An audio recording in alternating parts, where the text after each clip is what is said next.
Hello and welcome to another episode of ADHD Mums.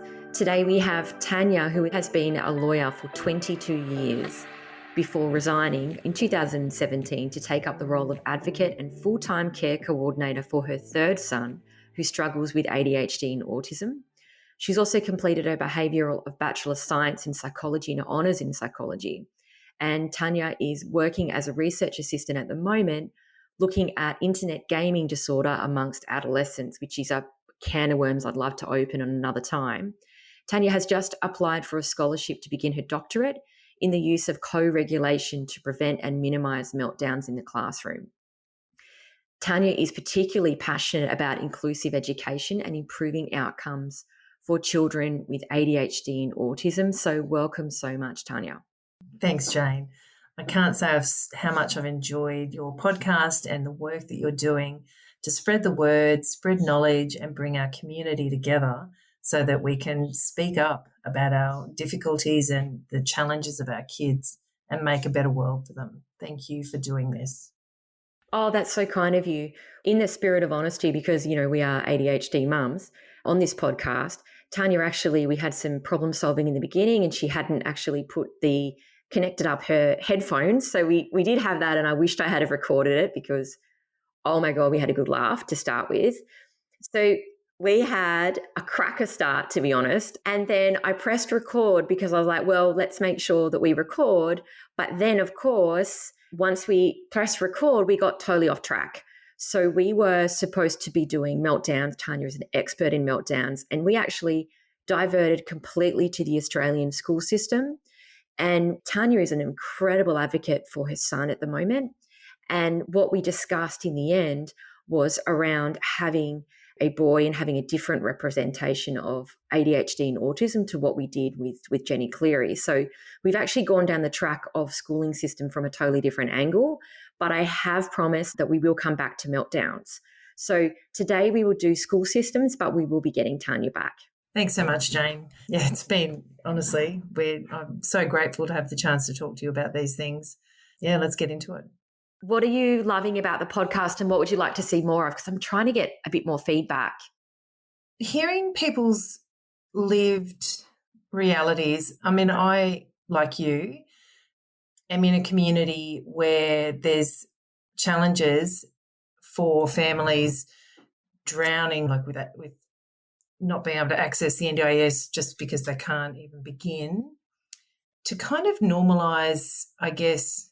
I'm thinking particularly of one friend who's got two kids with ADHD and autism, and it's overwhelming sometimes. And I think if you understand and hear that lots of people have quite similar stories, it's reassuring, and also to always have hope from people who are a little bit ahead of you on the path and can see that things generally progress and move towards a more equilibrium place where everyone's kind of doing what they need to do. And I think it's really hard being in the trenches when they're early, 5 to 10 years of age, and things are starting to fall apart, to know that although it is teenage years, don't get me wrong, they are really fucking hard. But I know from people ahead of me, and also I feel like we're a little bit closer to adulthood, where whatever their path will be is what their path will be, and it's providing they've always got a loving family, they'll be okay. Yeah, that's a great perspective. I think, there is kind of some different phases, isn't there? Because initially when you hit school and developmentally, they all start to move forward, because it's all fun and games when they're all kind of losing their mind. They're 3-4 years old. You might have a feeling that something's not right, but they're developmentally not that much different. But as you move forward, the gap becomes bigger and it becomes more confronting, that's for sure. And maybe that's that 5 to 10 years old that you're referring to, where you start to go, okay, like, for example, vacation care yesterday, someone called my daughter weird, and it was actually her best friend who called her a weirdo. And I was like, I think we're kind of getting into that place, which is difficult. Yeah. And it is definitely the years when diagnoses are on the table, like it's those early years of primary when the gap becomes more apparent and teachers are starting to want to talk to you. Those years, I think, I think they're the hardest years for parents. And I think there's some relief in understanding that, to come to terms with what you might have imagined your school experience would be with kids is not what your school experience with kids is. And there's a grief that you need to go through with that. Then that's when often the therapies start as well, when you're sort of looking at what can you do to help your child cope with this schooling situation. So that's very time consuming. And just getting your child through the school term becomes enormously time consuming for parents of kids with ADHD, because they need more time. They need more time, they need more parenting, they need more support. And that is also really challenging for parents. And I think just knowing that those years are really and truly the hardest years. And I don't mean to diminish how hard teenage years are, because it is really hard. But it's different because you're sort of a bit more experienced with it. And I think you also feel like, well, we're getting closer to adulthood. I just want to get through school. Once we're through school, then hopefully he'll find his place in the world. And just feels, even though it is truly hard, immersing in a community where other parents are also finding it truly hard is helpful and encouraging. And I know from people ahead of me that this will pass, and the next stage I think will be better. Yeah. Those stages, I think, like hearing from those stages can be really helpful. Yeah, and it has made me feel a little bit better to know that my kids are harder than everybody else's, or not everybody else's, but a lot of people's. Yes. And developmentally, they're 30% behind most other brains their age.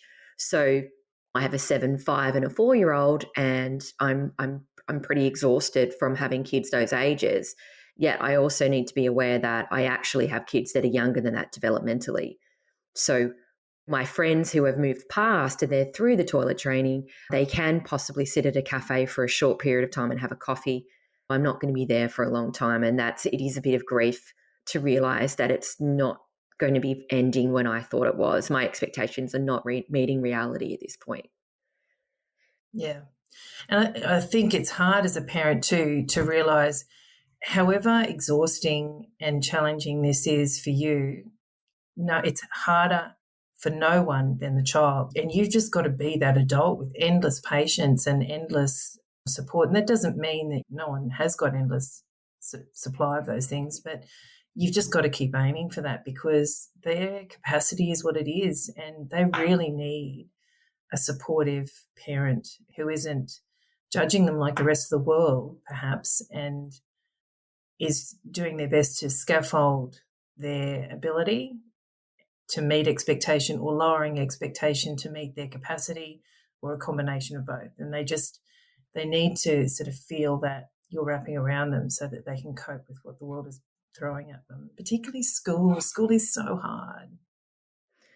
Yeah, it really is. It really is. I think the Australian school system needs a bit of an overhaul, to be honest, because you can't blame the teachers. They're so overworked.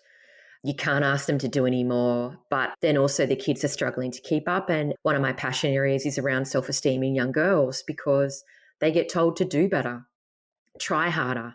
Yeah. And they actually can't try any harder than what they are. Yeah. And what do you do if your best isn't good enough? If your best isn't good enough, that's going to kill your little soul. Yeah, absolutely, it does. Look, I've got 3 boys, and my son has been crushed by the school system, where every day he just feels that he's not enough.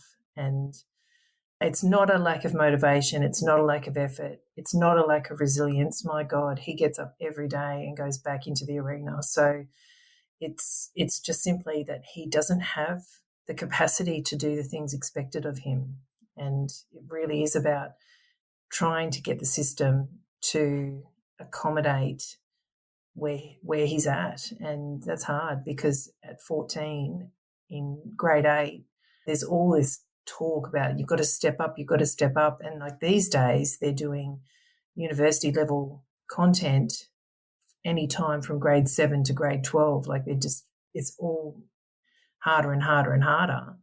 And it's not that he doesn't have the ability, it's just that he can't meet those expectations of sitting through hours after hour of just lecture style teaching. It's not inclusive. There's no attempt to kind of even acknowledge that 20% of the class have attentional issues. They're just punished if they can't sit there and listen. And at one point, one of the teachers, because the content being so overloaded, the curriculum's just so massive, she was giving kids new content in a 15-minute lecture to listen to at home and then come to school with their questions. And if you hadn't listened to it, and guess what? 20% of the class had not listened to it, and they were the kids with ADHD or whatever. They had to sit outside and listen to it outside, which is hard. So they're excluded from the classroom, and then they come into the classroom when they've finished listening to it. The class has already moved on.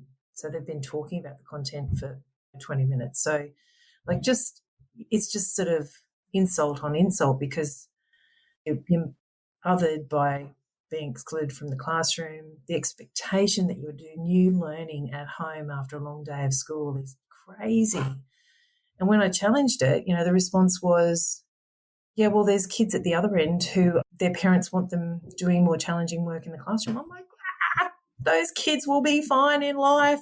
They already have all of the advantages. If they need more or harder work, which I honestly don't know that that's true, but even if that's the case, you cannot design your lesson around extending the top 20% of kids in the classroom. That's just so unfair to everybody else and unnecessary. School is really hard. I hear a lot of people talking about changing school, and I did change my kids' school this year. But I was wondering, when you're talking like that, is that like any school do you think that's true for? Or do you think that school for that, like if you change schools, would that make any difference? Or you think that's just how it is? My youngest child has been to 4 schools, and my experience with the 4 schools that we've been in, with the other 2 being in 2 different schools, and I think that experience is pretty typical in the sense, not necessarily specifically that example, but the idea that I don't have time to teach those kids. I don't have the resources to teach those kids. So I would rather punish them and exclude them from the classroom and get on with teaching the 60% of kids who are in the middle of the bell curve and get them going. And if that means that 20% of kids miss out, then that's how it is. And I see that across the board. So they often in schools will segregate those kids into special classes. So whatever the learning issue is, they'll put them all in one class, and they might have a little bit of extra teacher aid time in that class, but there really isn't much regard given to how well learning is done. It's just they're out of the way of the other kids. Now, the problem, there's lots of problems with that. It others those children, and they all refer to themselves as the dum-dums because that's how they feel and that's how the other kids teach them.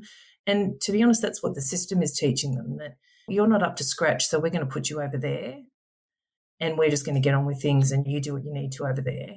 And what unfortunately that teaches the other children is that's how we deal with kids who are different, adults who are different when we grow up. So those who remain in the regular classroom, they will grow up to take on positions of authority and power.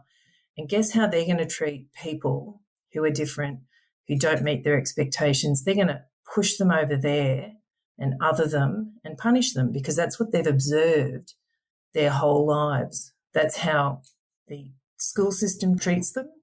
They suspend, expel.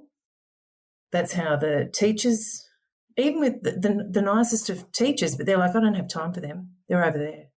I've got to get on with teaching these kids. So, yeah. And it's problematic in so many ways, and it is segregation, which is unlawful. But no one takes them on because who cares about this are the parents of those kids. But often the parents of those kids are so exhausted by just raising those kids, often with their own disability or trauma. So they don't have the resources to take on schools. So it just goes on all the time. And we have all this research that shows that doing that, putting them in separate classes, suspending them, expelling them, we know that that puts them on a path to jail or some other unproductive life trajectory. But we don't do anything about it because the people who care the most are also exhausted. And there's not many people who have the capacity and the resources to challenge this. And lots of people think, oh, private schools, well, they can do what they want. They actually cannot do what they want. They're bound by the same anti-discrimination legislation as public schools. But no one wants to take them on, and quite understandably, no one wants to take them on because it's exhausting. And also, you don't want to make your child the example because your child's a person who's fragile and vulnerable and traumatized by this system. So you don't want to put them in a position where the limelight's on them for all the wrong reasons. And it's just so problematic. It definitely needs attention. And there's lots of people doing their best to try and change this. But it's a slow process. It is a slow process, but I hear so often, and I get emails in and messages in about the school system failing our ADHD children right from the beginning. As I said, my little boy's in prep. Now, he is an antagonist. He is one of those kids who like to push other kids' buttons to see what happens. I'm aware of it. And I'm aware of he likes to stir the pot, right? And there's a beautiful OT recently who's actually promoting this particular school as a very inclusive school. That's why I chose it, right? However, what we've got parents flocking to a school that bridges that gap. And again, everyone has the right, and it's a great school. However, now in prep, because of that promotion by that OT that's very well known, we have now at least 50-50 neurodiverse versus neurotypical. A lot of them are undiagnosed. And what the result of that has been is my son, who has done a lot of early intervention, and he's no angel, so I'm not talking from him an angel, but I think he got punched, kicked, hit 12 times last week, and they've actually put a teacher's aide around him so he doesn't get basically beaten up at school. And it's been an interesting experience because the teacher the head of students came out to speak to me because they were very concerned about the punching of the penis and the balls that is going on at that school. They're having a lot of problems. School extremely proactive, come out, speak to me, and said that they're going to be taking those boys and they're going to be having to eat lunch in the head of students' office, blah, blah, blah, right? Now, they're probably not talking to the right person because my response was, hang on. So you're going to take the disruptive boys, the ones that jump around and hit people, and you're going to put them in a small room, give them lunch, but they can't move. Then you're going to put them back in the classroom. This doesn't make sense to me. So I'm there defending the disruptive boys because I'm also very aware that I have two boys that could be them at any moment. So I'm not, like, my kids are not angels at all. So I ended up saying to him, well, where is your teacher's aide? And set them up an obstacle course. Take them out on the oval, all 8 of them from that class, and put them on an obstacle course and run them out. Like, I'm not an OT, I don't know, but I'm pretty sure you shouldn't put them in a small room. And I did go home and say to my husband, I'm not comfortable with that. And I do have concerns. And this is a great school, by the way, that as to what that is then going to do to the minds of those little boys and how they're going to go with this new plan that is all there to protect my son, but I'm not even on board with it. I'm like, that doesn't sound good. That's a disaster. And everything you've just described, that is the school system. So they're flocking to your school because it's a good school. In any other school, they would just put all those kids in one classroom the whole way through. So the whole way through, they're having those problems. So you've got this concentration of kids with diverse needs. Still, there's no magical teacher. What we need to do is have a couple of those kids in every class so they can learn from how other kids behave, but also other kids can learn their struggles and how to respond to that. And that's actually my particular area of interest, is how do we respond to kids when they're melting down, or preferably before that. And the idea is that we don't put a whole bunch of these kids in one class because no one's needs are going to be met then, and it just becomes this disaster. It's not helpful. And locking them up, oh my God, you can't punish this out of kids. You need to, as you're alluding to, give them an outlet for their energy in a productive way. You're trying to make their behaviours productive, not unproductive. And also, I say, get all the kids out doing that obstacle course so that they're not on their own doing this. Get everyone involved. They're probably going to excel and do really well in that. Let them shine doing well at something in front of their peers so their peers can value them for something that they do well, instead of in the classroom seeing the unproductive behaviours that get them into trouble all the time, making them look less than. Everyone's good at something. So let these kids shine at things they're good at so that other kids can value them, and then let those kids, give them an opportunity to learn from how other kids behave in a productive way, but also understanding that, as Ross Green says, they're doing their best. So if they're not meeting expectation, you've got to think about what can you do about their environment, what can you do to scaffold them, what can you do to lower the expectations of them in that moment, and be flexible. You've got to be flexible. Yeah, but that's what you're describing is the system. But I mean, as a mother, when you just love your kids so deeply and then you send them into a place, and I'm lucky my school's okay for the moment, but I can see where this is going, right? Mine are much younger than yours. I'm sure we're going to hit the same problems that you have got at some point. I'm very aware of that. And I'm like, this is looking to be a very draining 10 to 15 years ahead of me. It's difficult to maintain hope because there's not a lot of stories of the higher schools really catering. I don't see it, and it's terrifying. High school's hard. Yeah. I will say that lots of things about the ADHD side of things, lots of parents talk around 12 to 14, kids with ADHD, that hyperactivity and the extreme inattentiveness, those things can settle because their brain is continuing to mature. So their prefrontal cortex comes online more and more over time. As you say, it can be up to 30% delayed for their lifetime. It's a lifelong disability. But it can improve. What I'm seeing with my son in particular is his autistic features are becoming much more difficult in high school, that very rigid thinking, transitional problems, and the trauma of everything that's gone wrong is really making school such a difficult, hostile place for him. The social interaction is draining because he wants to just talk about what he wants to talk about, and he finds it very hard to give and take it makes no sense to him in a friendship. His good friends are autistic like he is, or they have some other disability, and they're much more understanding of each other. Yeah, look, school is really tough. But there are things that we can do to improve school, and that's what I'm really interested in, because I think particularly in primary school, we should not be suspending or expelling kids in primary school. That is insane, and that's happening all the time. As soon as you say school's good, you get all these kids going to it, and then you have the problems that you're describing.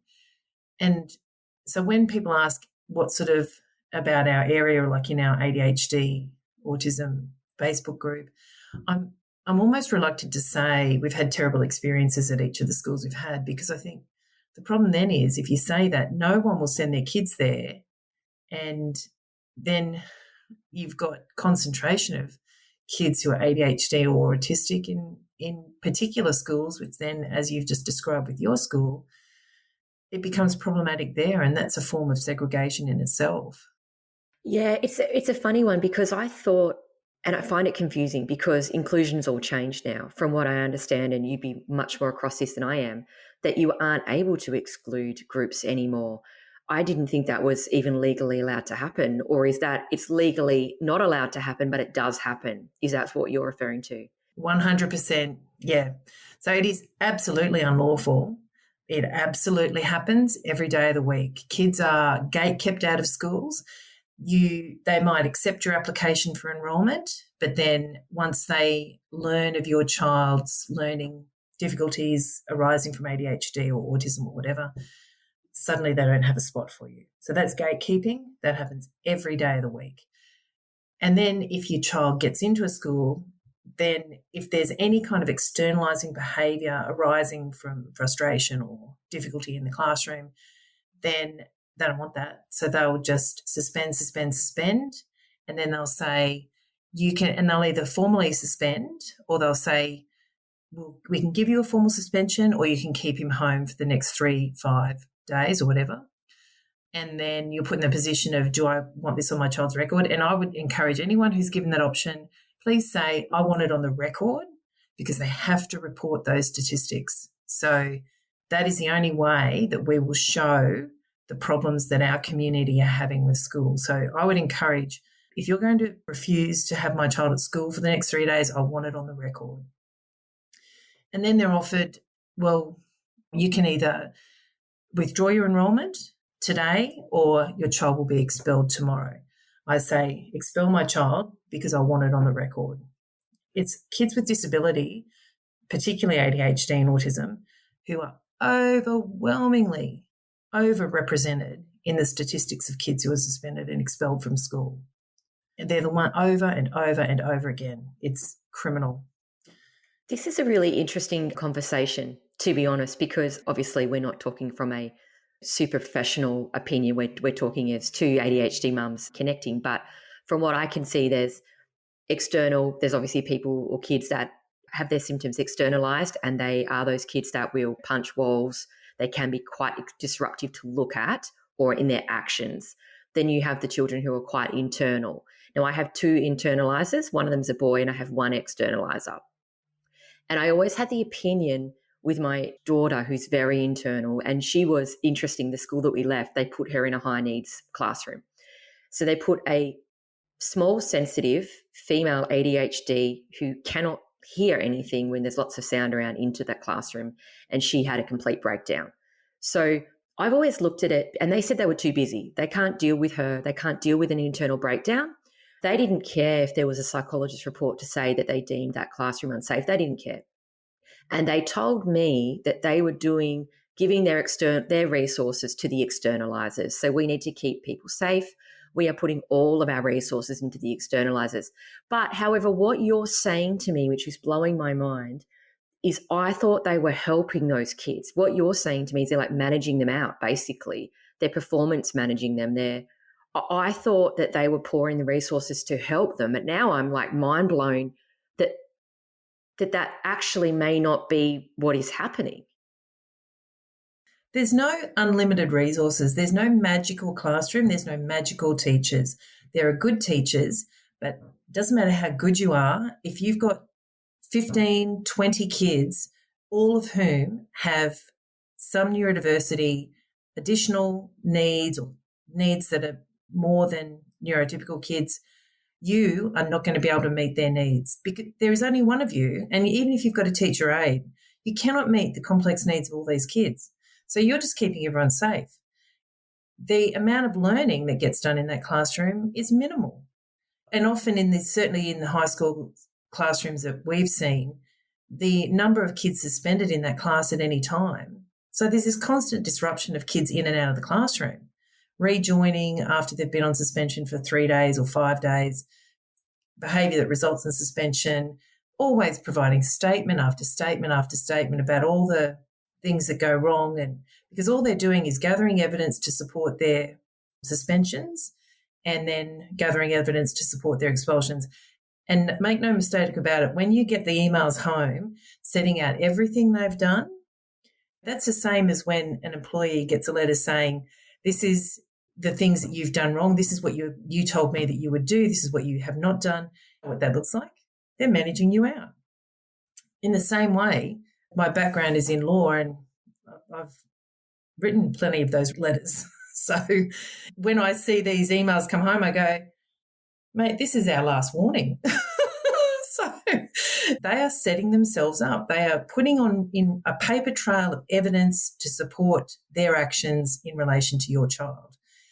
Now, the other thing I'll tell you is this: because of the difficulties we've had, I've found myself on the school grounds at times supporting my child by waiting in the office because I didn't want him to get into trouble and me not be available to help. And so obviously an extreme situation had arisen there.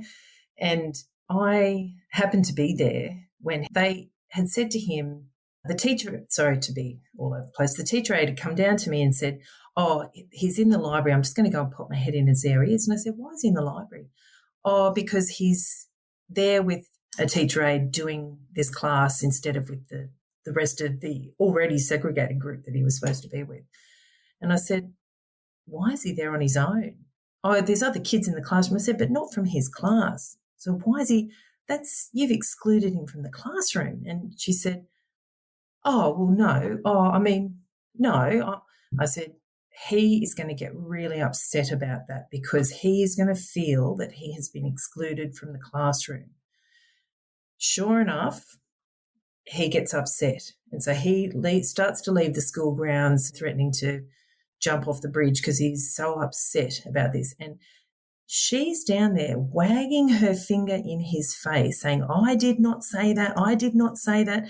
Don't say that. I didn't say that. Like wagging, arguing with him. His behaviour plan, of which if you haven't seen those yet, mate, I've got a few words to say about that too. His behaviour plan sets out very clearly, give him space, do not argue with him. His ability to reason is offline. He is operating from the brainstem, from the fight or flight or freeze. So you can't argue with him. Give him some space, reassure him, you will be okay, we will work it out. Now, she didn't follow any of those things. And that got me, I thought, how often has my child been punished for not following your behaviour plan when you, the adult in the situation, has not done anything that you should have done? And I would bet it is more often than not. And what? That's okay because no one's perfect. I'm not asking for them to always do the right thing by him, but don't keep punishing my child and don't keep refusing to own your role in the meltdown. If kids are having a meltdown, everybody has contributed to that in some way. So we can all, and particularly the adults, reflect on what could I have done differently? Not better, not worse, just differently to get a different outcome. That's when we'll see things improve for kids, when adults think they're doing their best. So what could I have done differently? What could I have changed about the environment, my response, my language, my actions, my body language? What could I have done a bit differently to get a different response from that child? It was an eye-opener. So I think schools are letting our kids down enormously. And it's a shame that they're under so much pressure. I think there's a resource problem. That's the thing, there's a resource problem because if I reflect on myself, like just say a standard weekend, right? And I feel like I'm in a classroom at times, even though I have only 3, but I feel like I have an insight because I have 2 boys that fight constantly. If I don't supervise them, one of them will die. I know that's true. They have been near death before. You don't keep your eye on them, they will do things that are very destructive. Then I have my angelic daughter who wants me to set up art. She wants me to play Barbies with her. And oh my God, I want to. Like, do I want to be with the disruptive boys that are throwing things at each other and like riding their bike into traffic? Do I want to be there? No, I don't. I'd love to be playing Barbies. And sometimes when I see that things have gotten out of control, I can stop and reflect and think if I had have got in here and done it this way. But sometimes I start drinking in the afternoon around 4 o'clock, right? Do I reflect?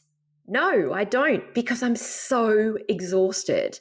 And I think I can parent better when I've reflected, but I can't reflect because I'm so fucking stressed out. And I wonder with those teachers, I think if they had more resources, they could probably reflect, I would hope, because most of the teachers I've met are quite good, but they're just so overworked and exhausted that like, I just think they just operate on like reactive autopilot sometimes, which I do as well, because I get to the end of a weekend and I'm like, did I play Barbies with my daughter? Did I do anything constructive? Or did I just tell her to wait? because I'm diverting a crisis. And that's like my insight sometimes to teaching, where I'm like, well, why didn't somebody help my daughter? I'm like, well, I actually didn't do that either for 2 full days. And I just wish the schools were structured different. I really do. Oh, I agree. Those are very, very important points but it's more than resources. It's also the weighted curriculum. So we have an unnecessarily weighted curriculum where kids are expected to read and write before they get to prep, which is totally ridiculous because almost all kids can read or write. I think it's by age 8 or something, but it's whether they start at the age of 3 or at the age of 6 makes no bloody difference. They can all do it by 8. So why the hell are we making them write? And the expectation that they can come to school reading and writing is crazy. And you can apply that all the way through to year 12. I've got a son in year 11 who's been doing university level maths since I think it was definitely grade 10 and possibly at the end of grade 9. Why? Why are we teaching them university to get them ready? Why do they need to be ready for uni in grade 9 or 10 or 11 or 12? They don't. They need to be ready for uni when they finish year 12. So why are we doing this to them? And the fact that they're doing that to neurotypical kids, what that means for kids who are neuroatypical is just magnified. So it's lots of things. It is resources. It is definitely, it would be better for everybody if we had 2 adults in every classroom. But it's the expectation of the curriculum and what teachers are meant to produce. It is also parental obsession with excellence, that their kid has to be excellent at everything or something. There's a lot of time and energy taken up, like that example I told you earlier where the parents of those few kids who were excelling at maths wanted their kid to be given more work. It's like, why? Those parents need to take their foot off the pedal and just relax. Their kids have been given everything that they will need in life. They are going to excel. They don't need to do more and more and more and more and more. In fact, they would benefit from using their knowledge to help those kids who are not doing so well, because that will teach them all sorts of group skills. It will deepen their knowledge because they're having to work out how to explain it to someone who doesn't understand it as well. It will deepen friendships across the classroom. It has all these wonderful implications for them as people. But what does it do to have them working at this accelerated pace in these early years? Honestly, it's crazy. So there's quite a few structural things that need to change about school for sure, and we need to raise our voices about that. But certainly, I think what I've learned is that teachers don't know how to respond to a child who is melting down or dysregulating in a classroom. And so that results in either that child being excluded or the teacher leaving. And so that's a problem. And I think that's where I want to contribute, because I think if we can equip teachers to feel confident about kids' varying levels of regulation and dysregulation and how to support them, I think we'll have overall better outcomes for kids with ADHD and autism in the classroom.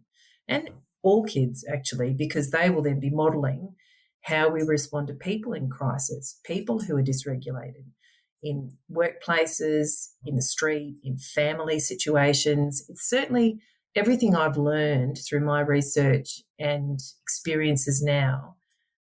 It makes me much better at my family relationships. I can see when the importance of reassuring people.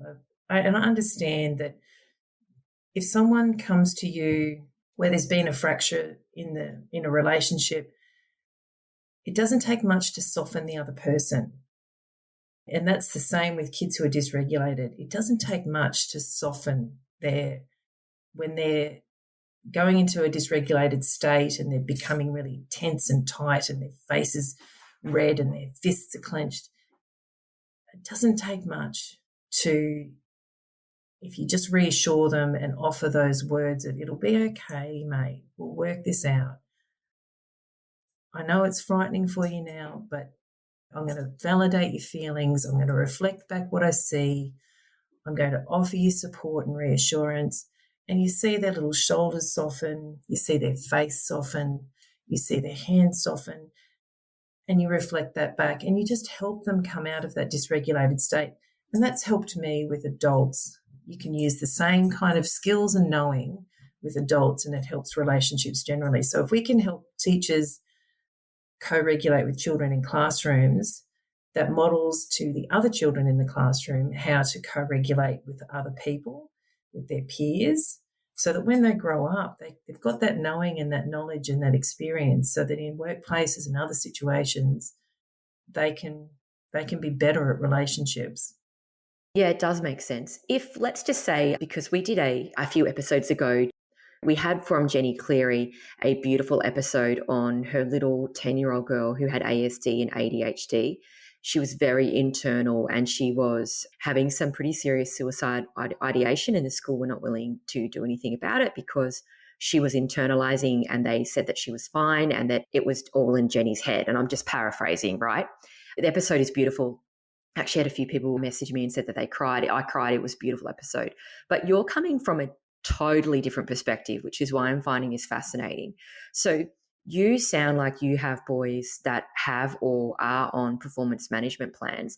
If I was to find myself on those plans, what would some of the tips be? Because I have no idea, and I'm open that I'm probably going to go that way at some point. Oh, I think it's in your future with your wild one.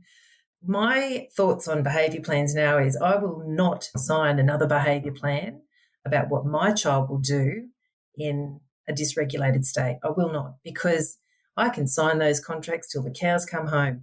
He's dysregulated, and his ability to think and think clearly and make rational choices is completely gone. His prefrontal cortex is offline. The only behaviour plan I will sign going forward is what the adults in the classroom will do with him and how they will respond to him. Now, we have had long discussions about the deficiencies in my child, which I can't stand because it's coming from a really negative place instead of focusing on his strengths and abilities. So I try and talk about those things, but I need the schools to understand that he doesn't have a typical capacity to cope with social interactions. That's really where he struggles, and it drains his energy and his ability to manage. As a parent too, there's a process in kind of accepting that maybe he can't actually get through a full school day because of this. And so we've had plenty of, I don't think he's attended many full school days since about grade 5. So he's currently in grade 8. It's been a really tough few years. But my learnings are better to have shorter days but successful days than to push through and have things fall apart at the end of the day, the end of the week, the end of the term. And to be really listening when because they're of course not sitting down having detailed discussions about their capacity. You have to be aware of changes in their behaviour and aware of things that they might say which give you some clues. My son desperately wants to go to school, desperately wants to be included in everything, but really he simply doesn't have capacity, and that's the god-awful truth of it. He just finds it really hard to navigate and manage social interactions. So we know that now, and he's in a place now where he's in a very small school at the moment. It's an interim school to kind of build up his capacity. And what they're very good at is working with us to unpack where his problems are and really focusing on the strengths. And I'm making myself available, and a carer that we have courtesy of the NDIS, to pick him up 12:30 to 1 o'clock each day. And that's as much as he can manage at the moment. But I think if we'd done things differently, maybe he would have had a bit more capacity. But we chose the wrong school for grade 7, and that was just an utter disaster. And there's been other things. He was on stimulant medication for a long time, and unfortunately that made him more aggressive. And once we took him off that in October last year, he's had, although it's been unhelpful because he's not on an ADHD medication. He's on other things, but not very much anymore. And we've seen much improvement as a result of that. He was more anxious. And because, as I said, those ADHD things do improve sort of 12 to 14. You do see improvement in their ability to focus in classrooms and whatnot. And because their brain's maturing, but the autistic things have become much more difficult for him in that time. So we're still in the trenches, so to speak. But I've found behaviour plans to serve the purposes of the school in that they just simply become their evidence as to why your kid doesn't deserve to be in the classroom.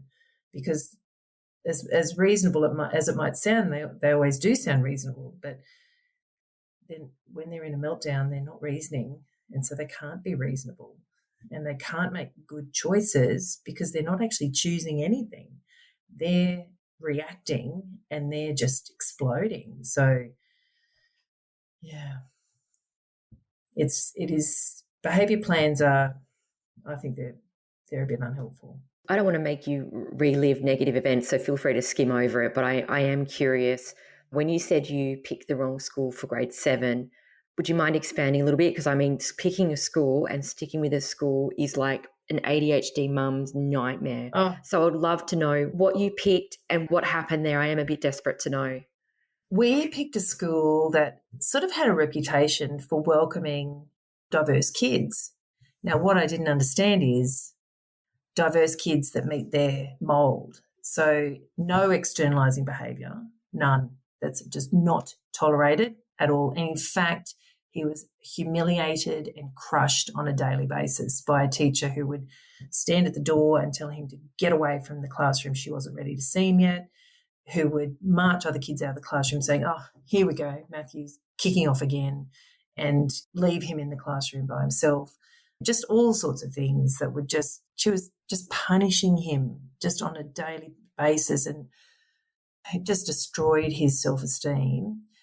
So he only lasted 2 terms there, but the damage that they did in those 2 terms was just, we're still dealing with it. It led him to suicide. We're still dealing with it. And the next school got all this terrible paperwork from them, and it was a state school. And I'm so sorry, but they got a new principal who is very intolerant. Like he's going to stamp out behavioural problems. He's going to crush the behavioural problems, and that doesn't help. So I would have said it was a nice little school, and because of its catchment, it kind of got all the kids that the other schools didn't want, I didn't mind that because there was lots of kids with different things going on. But unfortunately, like lots of state schools and regular schools and private schools, they're set up but I've never seen the machinery like this school, where incidents happen. They take a statement from 20 people, all describing the terrible things what a meltdown looks like, and gathering their evidence to suspend. And then they'd apply like a sentence grid. So if you swore or did this or there's all these things, if you ticked all these boxes, that meant you got 3 days, or that meant you got 5 days, or that meant you got 2 days. So it was literally applying a sentence grid to dysregulated behaviour, which was resulting from unmet needs. And so that just led down a stormy path to more and more suspensions. But because it's in the state system, it meant that we could access this special little school that they try and help kids with quite severe problems. And so we're in that place now. But when you're picking a school, it's really hard because what you've experienced with your little school now, as soon as people say, oh, this school's good, then all the parents are just like, great, we're going to send our kid there. But then what was good about that school is it might have been balancing the needs of everyone in that classroom, where they had a normal distribution of needs, where you've got a few kids with lots of needs, most kids coping with not very much intervention, and then the accelerated kids. So that normal bell curve, they might have been dealing well with that normal bell curve, which is what we want all schools to do, and they could probably all do it. But the problem we have is kids getting expelled and suspended and having to move through different schools and constantly looking for a school that's going to be kinder to them. That's the situation we've got now, where it's really hard to find a supportive school. And it depends. I think kids with externalising behaviours are the ones who struggle the most to find a supportive school. But kids with internalising behaviours are at grave risk of being overlooked and their needs being overlooked. And suicide is a real risk for both kids who externalise and kids who internalise. That just hopelessness where you can't go on because life's so bloody hard. You just can't keep doing it. And that's where kids get to.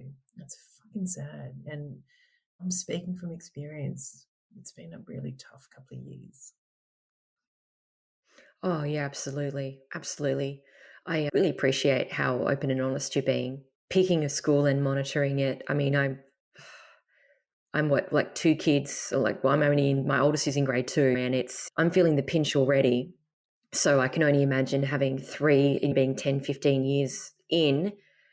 I don't know how, if you had the expectation you were going to work full time and your partner was going to work full time and you were going to put them in after school care, it's like the grief that the life that you thought you were going to have isn't there. And, I've been talking a lot recently around therapies, and I feel like there's a lot of pressure around early intervention. And I agree, and I believe in early intervention, but you also are physically the busiest, I think, with kids that young. And often genetically you have more than one that has some disability. So I noticed the other day I went and found this incredible psychologist that actually had some openings. Went through a 50-minute intake with her, which I didn't have time and emotional energy to talk about all of your child's deficits. Did it, got to the end, got to the booking part, and it all sounded beautiful. I was really excited. And she goes, oh, yes, so I don't see siblings. And I was like, oh, what do you mean? And she's like, oh, no, I can only see one at a time under the Australian Psychological Society ethics. And I was like, but what am I supposed to do? And she said to me, and check this one out, I would pick the one who needs the most help and we'll just do that one. And I was like, really? I would say it's a waste of time sending a child to a psychologist until they're older. The money is much better spent working with that psychologist so that you understand and you can unpack with her the problems that you're facing, and then you are the one who is Johnny on the spot. You are the one who can help them the most, but you need to understand more about what's going on. I've had a parent coach since 2017, and she has coached me on ADHD and autism, and she has been someone for me to unpack scenarios with, to think about what can I do differently here. She is the one who's changed my son's life the most. We did send him to a psychologist from the age of 4, and he has been made to feel like he's the problem since the age of 4. So I do regret doing that now. On reflection, I can see that was burdensome for him, didn't make any difference at all. It was only when I started getting that support in my parenting that started to make a difference. So psychology was more important for me, and I think it's not that helpful for the kids until they get older. And he's 14 now, and his OT is someone that he talks to, but he's so traumatized at the moment that he won't even, all she does with him at the moment is they have coffee. He doesn't have coffee, he has a dirty big milkshake, but they just talk about stuff that's not relevant.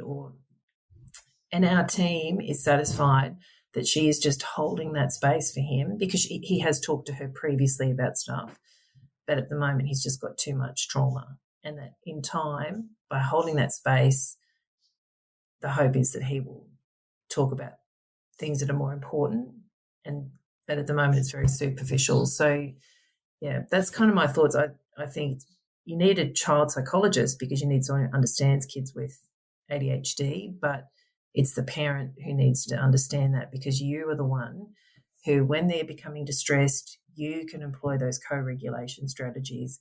You can help them soften and come out of that dysregulated state. You can talk to, for instance, your daughter and reflect back to her.